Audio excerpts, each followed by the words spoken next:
आनंद विश्व गुरुकुलमध्ये Maharashtra girls battalion युनिटचा मार्फत कारगिल विजय दिवस साजरा. आनंद विश्व गुरुकुलमध्ये महाराष्ट्र गर्ल्स बटालियन युनिटच्या मार्फत कॅप्टन डॉक्टर सुरेश वंजारी यांच्या उपस्थितीत 25वा कारगिल विजय दिवस साजरा करण्यात आला. यावेळी संस्थेचे अध्यक्ष विलास ठुसे, सचिव डॉक्टर प्रदीप ढवळ, खजिनदार अक्षर पारसनीस, डॉक्टर हर्षला लिखिते, ज्युनियर कॉलेजच्या प्राचार्य डॉक्टर सीमा हर्डीकर, विधी महाविद्यालयाचे प्राचार्य ॲडव्होकेट सुयश प्रधान, प्रायमरीच्या प्राचार्या डॉक्टर वैदेही कोळंबरकर, नर्सिंग महाविद्यालयाच्या प्राचार्या मयुरी पेंडसे, कौशल्य विकासाच्या प्रमुख मयुरा गुप्ते, व्यवस्थापनाचे अन्य सदस्य NCC प्रमुख प्रोफेसर धनश्री गवळी, प्रोफेसर दीपिका तलाठी, प्रोफेसर सागर जाधव, शिक्षक व शिक्षकेतर कर्मचारी, विद्यार्थी वर्ग उपस्थित होते. कॅप्टन सुरेश वंजारी यांनी विद्यार्थ्यांना मार्गदर्शन केले. कारगिल युद्ध आणि त्या युद्धातील प्रसंग मांडत असताना आपल्या देशातील सैन्याचा अभिमान वाटला. सगळेच भारावून गेले होते. ते आपल्या मनोगतात असे म्हणाले, कारगिल विजय दिवस हा देशासाठी अभिमानाचा दिवस असून या युद्धात शहीद झालेल्या तसेच उल्लेखनीय कामगिरी करणाऱ्या जवानांप्रती समाज आणि शासन कृतज्ञ राहील. कारगिल युद्धात बलिदान देणाऱ्या सैनिकांप्रती कृतज्ञता व्यक्त करतानाच त्यांच्या शौर्याचे स्मरण करण्यासाठी 26 जुलै हा कारगिल विजय दिवस म्हणून साजरा करण्याचा उपक्रम महत्त्वपूर्ण आहे. देशासह देशवासियांचे संरक्षण करण्यासाठी सीमेवर सैनिक अहोरात्र पहारा देत असतात. त्यावेळी आपले सैनिक स्वतःसह कुटुंबाचाही विचार करत नाही, फक्त देशाचाच विचार करतात. देशासाठी प्राणार्पण करण्यानंतर त्यांच्या कुटुंबियांना आधार देण्यासही त्यांची जबाबदारी उचलणे हे आपले सामाजिक कर्तव्य आहे. 25 वर्ष कारगिल युद्धाला झाली आणि यानिमित्त आनंद विश्व गुरुकुलमध्ये कॅप्टन वंजारी सरांचं मार्गदर्शन आम्ही इथे ठेवलेलं होतं. कारगिल युद्ध तर आपल्याला सगळ्यांना माहितीच आहे, पण वंजारी सरांसारखं एक व्यक्तिमत्व की ज्याने सैनिकी प्रशिक्षण घेण्यासाठी म्हणून विद्यार्थ्यांना सतत मार्गदर्शन करत आलेले आहेत. एक शिक्षण तज्ज्ञ म्हणून वंजारी सरांचं हे आजचं मार्गदर्शन आजच्या तरुण पिढीला नक्कीच त्याचा फायदा होईल असं मला वाटतं. की जसं सावरकर म्हणायचे की प्रत्येक महाविद्यालयांमधनं सैनिकी शिक्षणाची खूप प्रचंड गरज आहे आणि काळाची गरज लक्षात घेता वंजारी सरांसारख्या व्यक्तिमत्व आमच्या कॉलेजमध्ये येणं आणि विद्यार्थ्यांना मार्गदर्शन करणं हे नक्कीच उपयोगी ठरणार आहे. कारगिल युद्धामध्ये जे शहीद झाले, खरं कारगिल युद्ध आपण जिंकलो होतो. आपल्याला सगळं अनएक्सपेक्टेड वेगळा धक्का झाला होता, पण ज्या जिद्दीने हे युद्ध सगळं जिंकलं गेलं आणि त्या युद्धामध्ये जे शहीद झाले त्या सगळ्या जवानांची आज आठवण येते सगळ्यांना. ते होते देशाचे पंतप्रधान स्वतःही आज तिकडे गेलेले आहेत. प्रत्येक भारतीयाला अभिमान वाटेल असं हे युद्ध आपण सगळ्यांनी अनुभवलेलं आहे. त्या सगळ्या शूर वैद्यांना मानाचा मुजरा. 71 वॉरचं का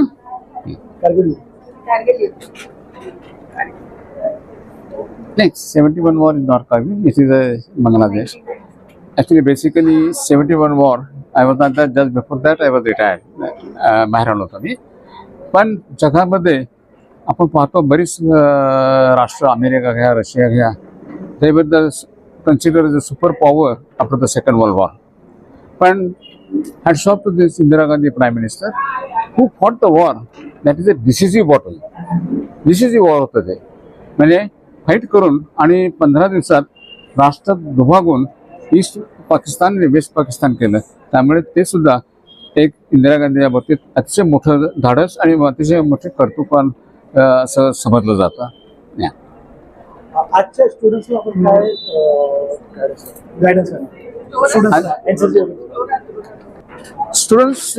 स्टुडंट्स करता हे करिअर आहे डिफेन्स सर्व्हिसेस ऑफिसर बनणं, का ज्या मुलांनी शिक्षण झालं तर जवान बनणं.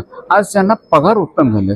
ॲज अ ऑफिसर तुम्ही वयाच्या 19.5व्या वर्षी you get salary over 1000 plus तुम्हाला इतरही फॅसिलिटीज आहेत, स्टेटस आहे, लाईफस्टाईल आहे आणि पेन्शनेबल सर्व्हिस आहे. पुष्कळ सुविधा आहेत तुम्हाला आज सर्व्हिसेस ऑफिस झाल्यानंतर. त्या स्टुडंट असतील ते 10वी पासून सुरुवात करायची तर 10वीला बसतात. ती मुलं माझ्याकडे एप्रिल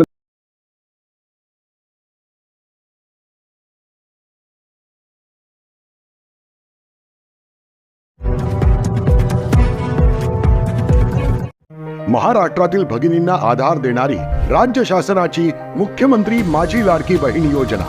या योजनेअंतर्गत अल्प उत्पन्न गटातील 21 ते 65 वयोगटाच्या भगिनींना मिळणार दरमहा 1500 रुपयाची मदत. अर्ज करण्यासाठी 31 ऑगस्ट 2024 पर्यंत मुदतवाढ. कुटुंबाचं वार्षिक उत्पन्न 2.5 लाख रुपयांपेक्षा कमी असलेल्या महिला पात्र. कुटुंबाकडे पिवळं किंवा केशरी रेशन कार्ड असल्यास उत्पन्नाचा दाखला आवश्यक नाही.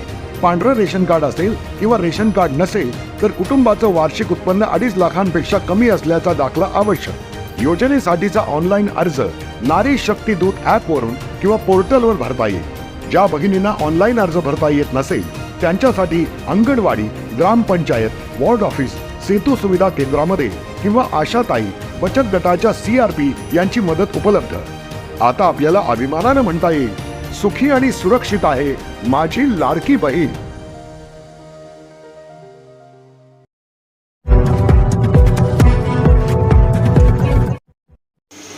ठाणे महानगरपालिकेतर्फे आजपासून ठाण्यात सुरू होणार पर्यावरण स्नेही गणेशोत्सव प्रदर्शन. यंदाचा गणेशोत्सव पर्यावरणपूरक असा साजरा व्हावा यासाठी ठाणे महानगरपालिकेतर्फे ठाण्यात पर्यावरणपूरक गणेशोत्सव 2024 प्रदर्शन शनिवार दिनांक 27 जुलैपासून ठाणे महानगरपालिका शाळा क्रमांक 19 विष्णुनगर ठाणे येथे सुरू होत आहे. या प्रदर्शनाचे उद्घाटन सायंकाळी 5 वाजता खासदार नरेश म्हस्के यांच्या हस्ते व ठाण्यातील मान्यवरांच्या उपस्थितीत संपन्न होणार आहे. या प्रदर्शनात जास्तीत जास्त नागरिकांनी भेट देऊन पर्यावरण स्नेही गणेशोत्सव साजरा करावा असे आवाहन ठाणे महापालिका आयुक्त सौरभराव यांनी केले आहे. पर्यावरणाचे संवर्धन होण्याच्या दृष्टिकोनातून पर्यावरणपूरक गणेशोत्सव साजरा करण्याचे निर्देश राज्य शासनाने दिले आहेत. या पार्श्वभूमीवर ठाणे महानगरपालिकेतर्फे पर्यावरणपूरक गणेशोत्सव 2024 हा उपक्रम हाती घेण्यात आला आहे. पर्यावरणस्नेही घटकांपासून तयार करण्यात आलेल्या गणेशमूर्ती तसेच पुठ्ठ्यापासून बनवलेली 10 फूट उंच भव्य सिद्धिविनायक मंदिराची प्रतिकृती तसेच केदारनाथ मंदिराची प्रतिकृती असलेले भव्य मखर हे या उपक्रमाचे विशेष आकर्षण असणार आहे.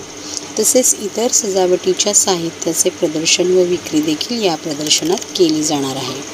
याचबरोबर महाराष्ट्रातील विविध भागातून कुशल मूर्तिकारांनी शाडू माती, लाल माती, गोमय, पुठ्ठा तसेच कागदाचा लगदा व पर्यावरणस्नेही रंग इत्यादींपासून बनवलेल्या लोभस गणेशमूर्ती हे या उत्सवाचे आकर्षण असणार आहे. याचबरोबर पर्यावरणपूरक पदार्थांपासून बनवलेले मखर व सजावटीचे आकर्षक पर्याय येथे उपलब्ध असणार आहेत. उत्सवादरम्यान विविध जनजागृतीपर कार्यक्रम आयोजित केले असून पर्यावरणपूरक उत्सव काळाची गरज या विषयावर तज्ज्ञ व्यक्तींचा परिसंवाद, नागरिकांसाठी निष्णात मूर्तिकारांकडून मातीच्या गणेशमूर्ती घडवण्याची कार्यशाळा, कागदपुठ्ठा यापासून सजावटीचे साहित्य बनवण्याचे प्रशिक्षण, शालेय विद्यार्थ्यांसाठी चित्रकला स्पर्धासोबतच विविध सांस्कृतिक कार्यक्रम होणार आहेत. तसेच सेल्फी विथ बाप्पासाठी या ठिकाणी सेल्फी पॉईंटही देखील उपलब्ध केला असल्याची माहिती मुख्य पर्यावरण अधिकारी मनीषा प्रधान यांनी दिली. सदरचे प्रदर्शन 4 ऑगस्ट 2024 पर्यंत सकाळी 11 ते रात्री 10 वाजेपर्यंत नागरिकांसाठी खुले राहणार आहे.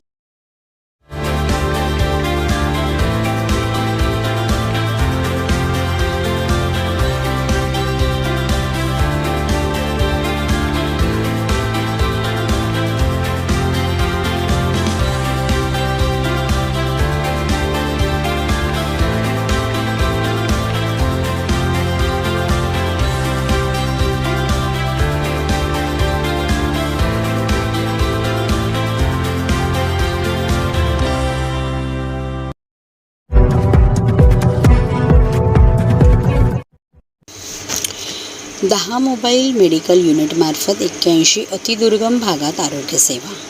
जिल्ह्यात 1 ऑगस्टपासून 9 मोबाईल मेडिकल युनिट सुरू होणार.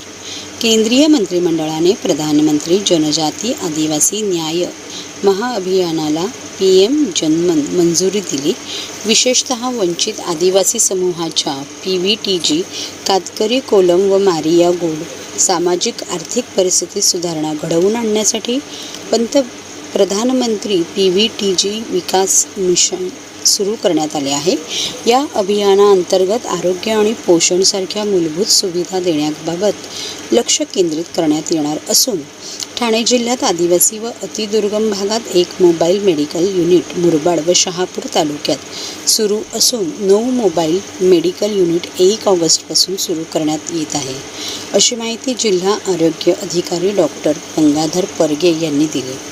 मोबाईल मेडिकल युनिट उपक्रमाअंतर्गत ठाणे जिल्ह्यात 81 दुर्गम आणि अतिदुर्गम भागामध्ये आरोग्य सेवा उपलब्ध करून देण्यासाठी एकूण 10 मोबाईल मेडिकल युनिट तयार करण्यात आले आहेत.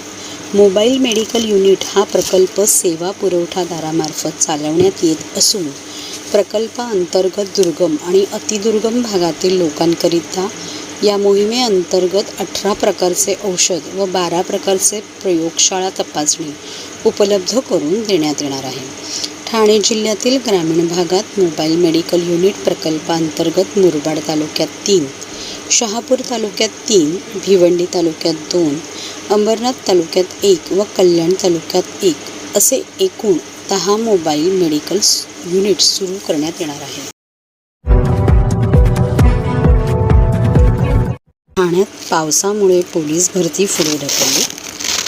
ठाणे जिल्ह्यात सुरू असलेला मुसळधार पाऊस आणि हवामान विभागाने दिलेल्या अतिवृष्टीच्या इशाऱ्यामुळे ठाणे पोलीस भरतीसाठी 26 आणि 27 जुलैला होणारी मैदानी चाचणी पुढे ढकलत 1 आणि 2 ऑगस्ट रोजी घेण्याचा निर्णय ठाणे पोलिसांनी घेतला आहे.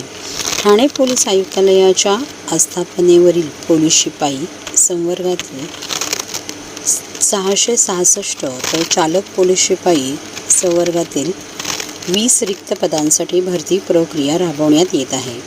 या भरती प्रक्रियेसाठी 26 आणि 27 जुलैला महिला उमेदवारांची मैदानी चाचणी साकेत मैदान येथे घेण्यात येणार होती, परंतु ठाणे जिल्ह्यात सुरू असलेला मुसळधार पाऊस आणि हवामान विभागाने दिलेल्या अतिवृष्टीच्या इशाऱ्यामुळे उमेदवारांची मैदानी चाचणी घेणे शक्य होणार नाही.